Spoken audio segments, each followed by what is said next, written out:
Hey everybody, Pastor Dean here. It is prep for week number 4 in our Lenten series.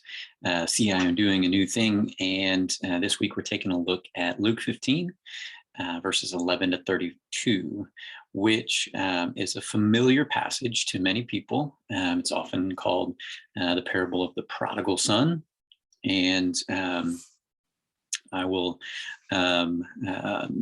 probably during my message, I will unpack why that's a bit of a limited view of this particular parable, because I believe that there's not just one prodigal in this passage. But I want to get going on that, and I'm not gonna read the text in its entirety at one point in time. I'll read it over the course of our conversation during this video. So hopefully that'll be helpful to see that it breaks into multiple pieces and looking at the 3 primary characters. So again, the parable of the prodigal son is about a father and his 2 sons. And the older son and the younger son are vastly different, and they respond to the father in different ways.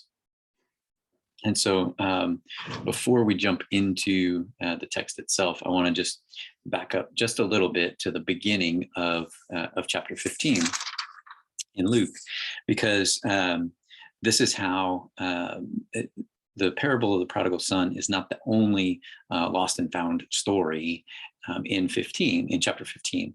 There's the lost coin and the lost sheep. And so these are these are setup stories for the longer story at the end of the chapter. So, but look at chapter 15, verses 1 and 2, where it says, "Now all the tax collectors and sinners were coming near to listen to him. And the Pharisees and the scribes were grumbling and saying, 'This fellow welcomes sinners and eats with them.'" So tax collectors and sinners are gathered around Jesus, and they are listening to him. They're hearing him teach. And then Luke tells us that there are Pharisees and there are scribes that are also in this mix. They're paying attention to what Jesus does, but they're grumbling about the fact that he's keeping company with these tax collectors who are Roman sympathizers, and these sinners. It's a generic term for whatever kind of sin you want to put on them. And therefore, he doesn't need to be associating with them. He shouldn't be associating with them because of their sin.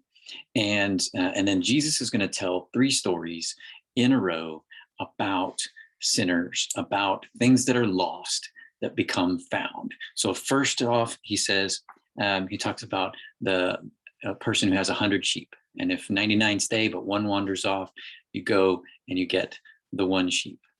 And when you come back with rejoicing, and you throw a party and you celebrate because what was lost has been found.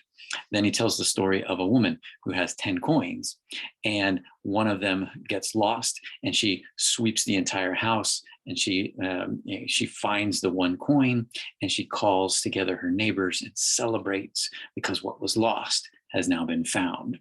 And then Jesus continues, beginning in verse 11, with a 3rd story, which is about a lost son. And Jesus starts off this way in verse 11. He says, "Then Jesus said, 'There was a man who had 2 sons.'" Okay, so let's just take a pause right there and remember that there's a father and that there are 2 sons. So every character in this story is important. The narrative that follows is not just about the younger brother who goes off, but it's about the older brother, and it's about the father. So we pay a lot of attention to the younger brother, but we miss the larger picture of what Jesus is trying to do here when we only focus on the younger brother. It's important to focus on the younger brother, but it's important as well to focus on what the older brother has to teach us, as well as what the father has to teach us. So let's keep going. So There was a man who had two sons. The younger of them said to his father, "Father, give me the share of the property that will belong to me." So he, the father, divided his property between them. Now, I'm going to pause there for just a second, give you some cultural background in case you haven't heard this before. But for either of the sons to say something like, "Father, give me my share of the inheritance," to the face of the father, is culturally to wish their father dead. It's he's basically saying to his father that my life would be better without you, so go ahead, I'm going to treat you like you're already dead. Give me what I am going to get when you are dead, and I'm going to go do my own thing. That's what the younger brother is saying to him. Now, the scribes and the Pharisees who are listening to this story would be up in arms about this. And perhaps even the regular Jewish folks who are listening would be up in arms, because in a culture that valued the paterfamilias, that's unfortunately that's a Latin term, but that there's a high level of respect, and this question is a sign of disrespect to the father. So there would be some people who are listening to this story who would see, number one, the disrespect that the younger son is giving to his father, but also the poor response of the father to his younger son, that he's coddling him, so to speak. So if your son, in a high culture, in a culture that's high in respect, if your son disrespects you, you squash them down.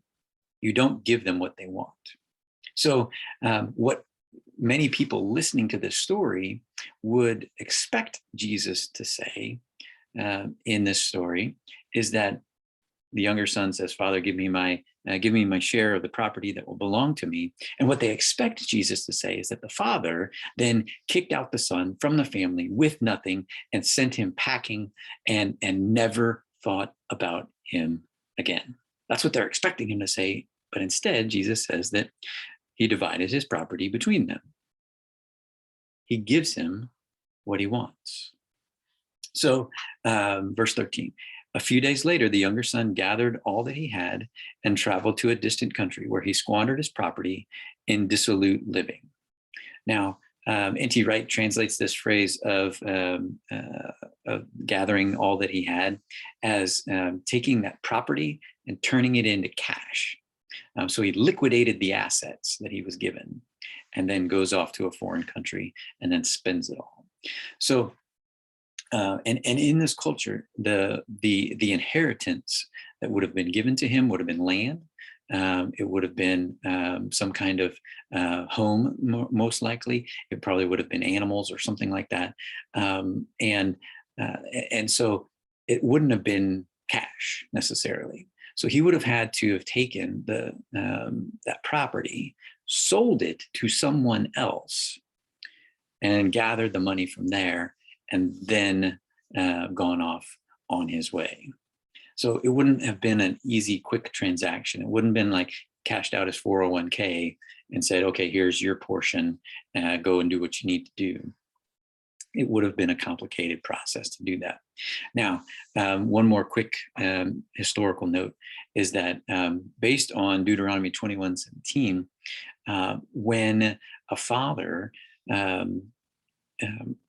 gives an inheritance to his family upon his death, the oldest son gets a double portion. And so a double portion from anybody else down the line. So in this particular case, this man has two sons. So the older son would have gotten 2/3, and the younger son would have gotten 1/3 of the inheritance. Still probably was significant in property value and things like that. But just keep that in mind, that this younger son gets 1/3 of the whole total property value of the total inheritance, and the older son would get 2/3. Now, Anyway, so he gathers up all that he has. He travels to a distant country. We're not quite sure where.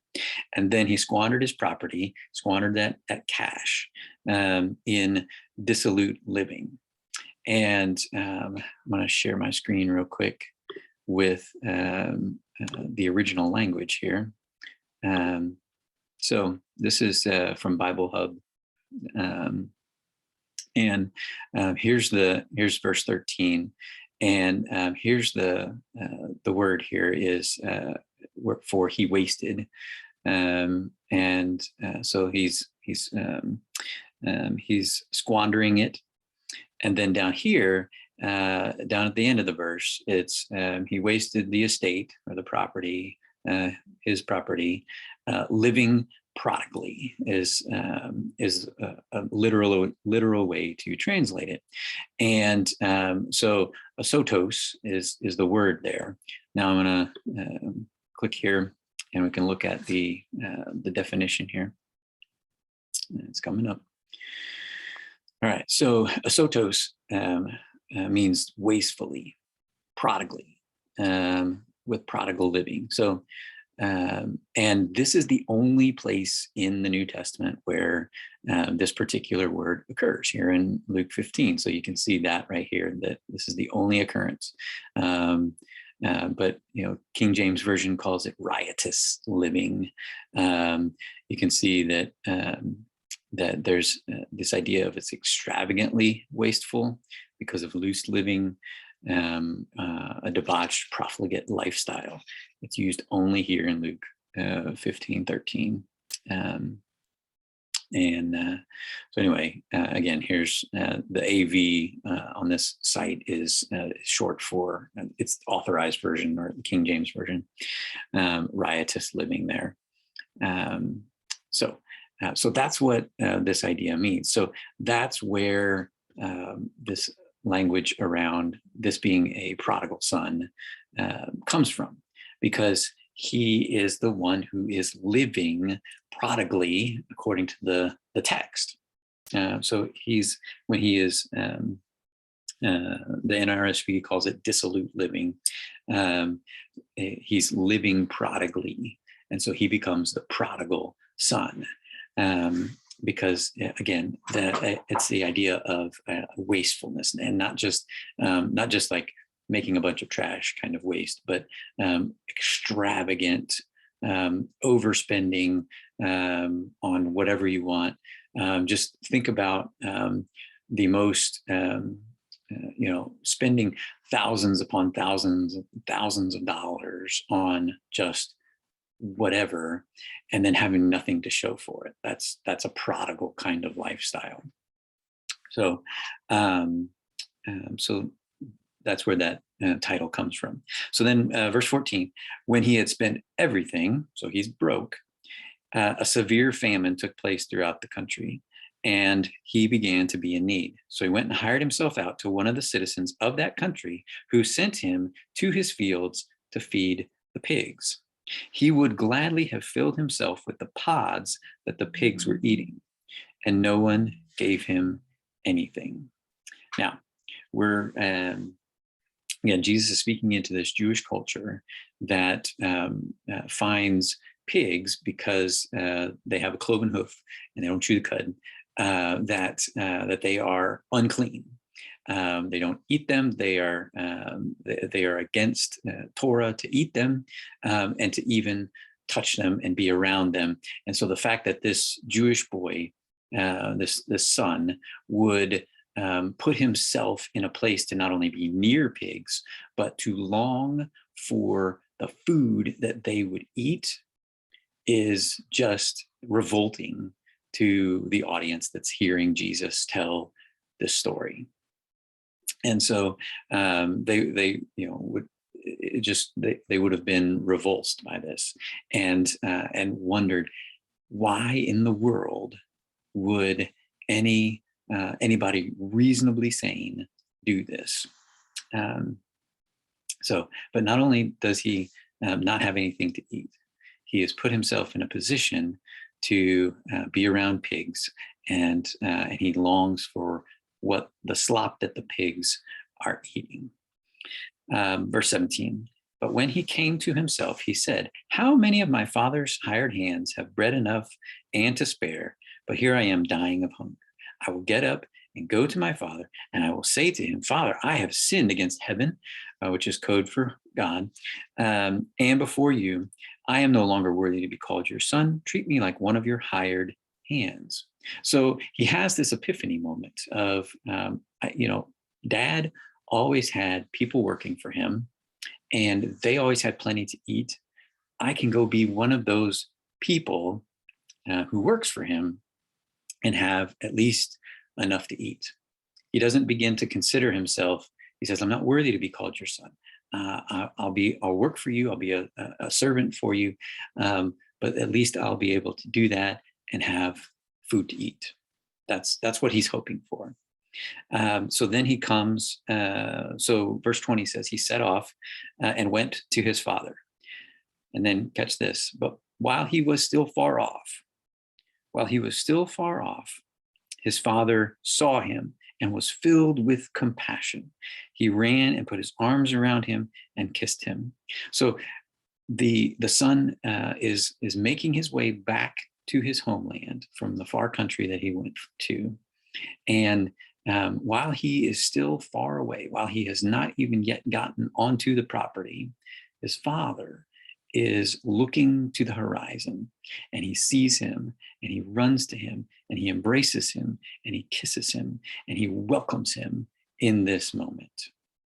The son who had wished him dead, the son who has wasted all the inheritance that he was given, who is now in need of food, and who's hungry enough to even eat what pigs would eat, is now in front of him again. And the father has welcomed him back. And he goes even farther than this. He says, so verse 21, now the son's going to go into his spiel. The son says to him, Father, I have sinned against heaven and before you. I am no longer worthy to be called your son. But then the father cuts him off. He says, but the father said to his slaves, quickly, bring out a robe, the best one, and put it on him, and put a ring on his finger and sandals on his feet, and get the fatted calf and kill it, and let us eat and celebrate. For this son of mine was dead and is alive again. He was lost and is found.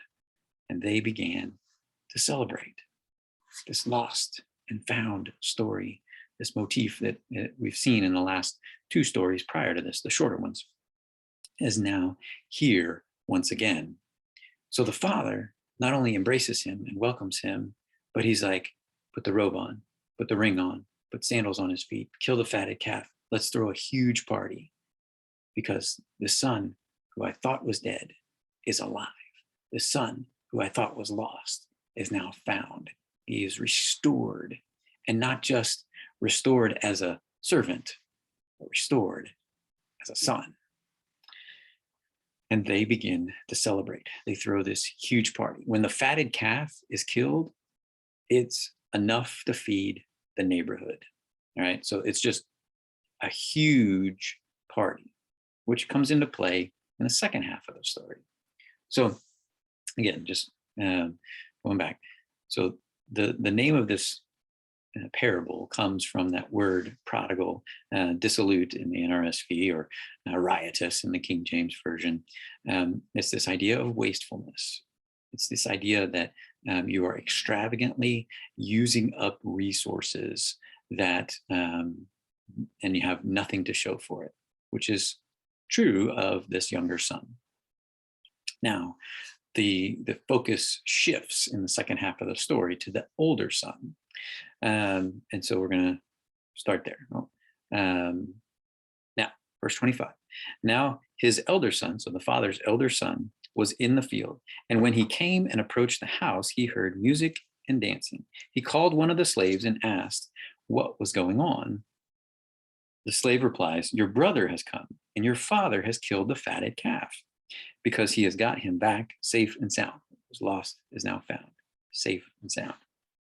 Then he, the older son, became angry, the NRSV says, and he refused to go in. his father came out and began to plead with him. We'll stop there for a second. So the older son is out in the field, he's working, and he's coming back towards the house at the end of the day, and he hears a party going on. He hears music and dancing. He hears that something large is going on that he doesn't know about. And so he calls over one of the slaves and he asks what's going on. And the slave says, your brother has come home. That brother that that wished his father dead, that took his inheritance and went to a far country. And so his father, your father has killed the fatted calf, and now we're throwing a party, and because your brother has come back safe and sound. And the older brother doesn't respond with rejoicing and celebration. He responds with anger. He is viscerally upset that his younger brother is now back in the picture. My guess is that the older brother wrote off his younger brother as soon as his shadow left the horizon when he left, and figured that they'd never see him again, that he would die, that he would never come back for the disgrace that he has caused his family. And so now the older brother is wrestling with what is going on. The question of, what is going on really is this idea of, how could my father respond this way to one who was so wasteful, so prodigal? But then, so he refuses to go into the party. He refuses to engage in the celebration, to the point that the father has to come out from the celebration and talk to his son. So he doesn't just talk to him, he pleads with him, he begs him, please come in, is what he's saying. And now the older brother is disrespecting his father because he's not coming into the party. He's not listening to what his father is saying. He's making his father beg for him to come into the party, and yet he still refuses. And then he begins to yell at his father. Verse 29. But he answered his father, listen, for all these years I have been working like a slave for you, and I have never disobeyed your command. Yet you have never given me even a young goat so that I might celebrate with my friends. But when this son of yours came back, who has devoured your property with prostitutes, number one, how does he know that? But we'll get to there. You killed the fatted calf for him. Then the father said to him, son, you are always with me, and all that is mine is yours. But we had to celebrate and rejoice because this brother of yours was dead and has come to life. He was lost and has been found. Again, the lost and the found aspect and motif here. So the older son is livid about what is happening in this party that's happening for his younger brother. He's probably even livid about the fact that his younger brother is even showing his face on their property now. So he says, for all these years, I've been working like a slave for you, like I wasn't even a son to you. And you have never even given me a young goat. Now, young goat would feed probably, a large family, but not the neighborhood. But he says, you've killed the fatted calf. You've killed the one animal that we know signifies that there is something incredibly celebratory going on. These are for weddings. These are for, big family festivals. That's what the fatted calf was for. It's for incredibly special guests and moments. That's what the fatted calf for. Young goat, that's your weekend barbecue. And he says that I can celebrate, same word, with my friends. And then he goes on. He says, but when this son of yours, notice, he distances himself from his brother. He doesn't call him when my brother came back. He says, when this son of yours, and I can only imagine him pointing his finger or poking his father in the chest with these words, this son of yours came back, who has devoured your property with prostitutes. You killed the fatted calf for him. Then the father looks at his son and he says to him, son, you are always with me, and all that is mine is yours. Quite literally, because he's already divided the inheritance. Remember, 2/3, 1/3, all the property, everything that the father has left is the older son's. It will be his in inheritance when his father dies. It's not going to be redivided up now that the younger son is part of the picture, at least not according to tradition. So he says, all that is mine is yours. Again, quite literally. But we had to celebrate. We had to celebrate and rejoice because this brother of yours, notice, you know, the older brother tries to separate them. The father brings them back together to one. This brother of yours. Specific words here that Jesus is using to tell this story. Was dead and has come to life. He was lost and now has been found. He was dead and now he's alive. We have to celebrate what has been lost has been found. Now, I told you at the outset that I think that the name for this parable is the parable of the lost son, the prodigal son, is too limiting. And I say that because I think that there are 3 prodigals in this story. Yes, the younger son is a prodigal son. He wastes the inheritance that is given to him. He wastes that on dissolute living, on riotous living, on whatever he spends it on. He wastes it in a very real sense. But I also think that the older brother wastes the opportunity that he has and the presence that he has with the father. The fact that he calls him, that he refers to himself as, I've lived like a slave for you, I've worked like a slave for you, is that he has already disconnected himself from the father. That he is already, he's looking at his life and his work as someone who's owed something to the master, that he is somehow subservient to his father when he should be working in partnership with his father on the land. So he has wasted that opportunity. He also wastes and is living prodigally in relation to his brother, wasting the opportunity that has now presented itself to reconnect with his brother. And possibly he wasted the opportunity to go get his brother and bring him back into the fold, his younger brother, and bring him back into the fold and back into the family. He wastes those opportunities, and he does it because he's angry. He does it because he thinks that all I have to do is stay here and work and do everything right. I've never disobeyed your command, he says. Anything you've said, I've done, and therefore, but yet you've never thrown a party like this for me, not even a small party for me. The third prodigal in this story, you're probably with me on this, is the father. The father behaves prodigally all throughout this story. Number one, he divides the inheritance when his youngest son, wishes him dead, culturally.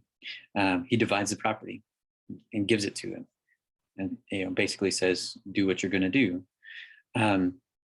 He behaves prodigally when he runs to the son who has disowned him, has gone away, who has wasted the property. He behaves prodigally in drawing him back into the family and putting a robe on him and sandals on his feet and a ring on his finger and killing the fatted calf and throwing this gigantic party that in some senses, is another opportunity to throw away money, throw away property, throw away good things for this son. But he also, he also behaves prodigally, that even in the face of the anger that his older son is spewing at him, he still welcomes him. He still wants him to be part of the party. He still wants him to come in and be part of the family, not a slave working to fulfill every command and to do everything right, but to just accept the love of the Father. Now, so those are the three prodigals, both sons and the father. They all behave prodigally in this story.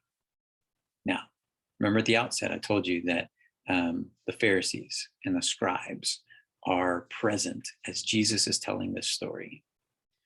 I want you to notice something. In verse 29, the younger son is speaking, yelling at his father. And he says this: "For all these years, I have been working like a slave for you, and I have never disobeyed your command. Yet you have never given me even a young goat so that I might celebrate with my friends." When Jesus puts those words of "I've never disobeyed your command" into the mouth of the older son, he's identifying the older son with those Pharisees who are listening to him tell this story.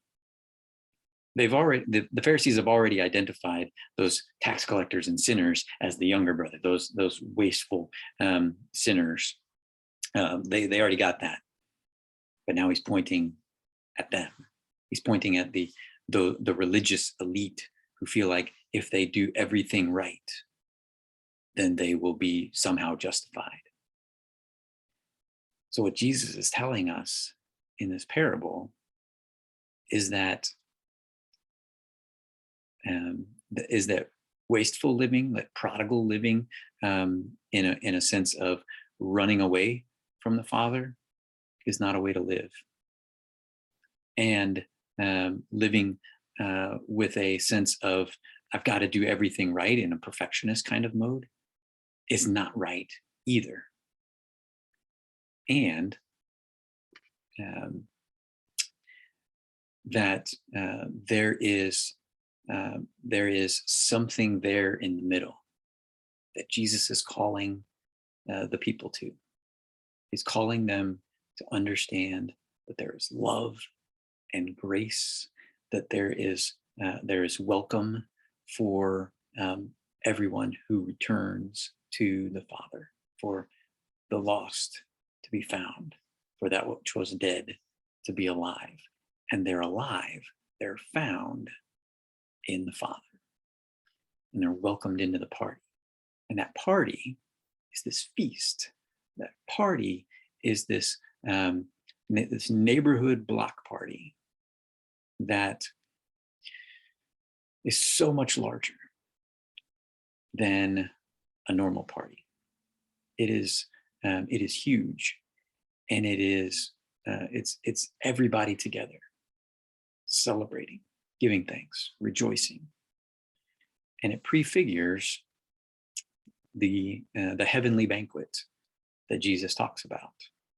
That one day we will all be gathered into this heavenly banquet, and there will be tax collectors, sinners, prostitutes, and people of ill repute, and there will be space made for religious rule followers who are finally able to let go of that rule following, just in the same way as sinners are able to let go of their sinning and have this change of mind, this change of heart, and return to the Father. There's no earning this party. There is only submitting to the love of God that comes through the Father and is available in Jesus. So this is a powerful, powerful story. It's no wonder it's resonated through generations, and we can find ourselves in this story, in every sense of this story. And I invite you, and I invite your the members of your groups to find themselves in the story, and then to unpack why they find themselves there, and maybe then shift themselves to another character, and unpack how they might be there and what that means for them. All right. This is a text that is profound, and yet easily approachable. And I pray that as you have conversation with your groups, as they reflect on the message on Sunday, that they find the grace of Jesus poured out on them, that kills the fatted calf, that throws a huge party, that welcomes them home, that goes running after them, and that even goes and begs and pleads for us to come into the party. So I pray that this is helpful for you. I'm praying for you and for your groups as you lead them this week. Please, as always, let me know if there's something that I can do to help you. Let me know if there's a way that I can serve you.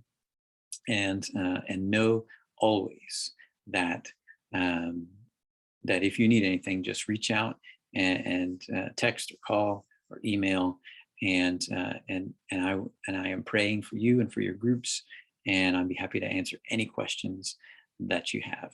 So God's peace to you this day, and we will see you on Sunday, and then we'll see you back here next week for our next session. All right, take care.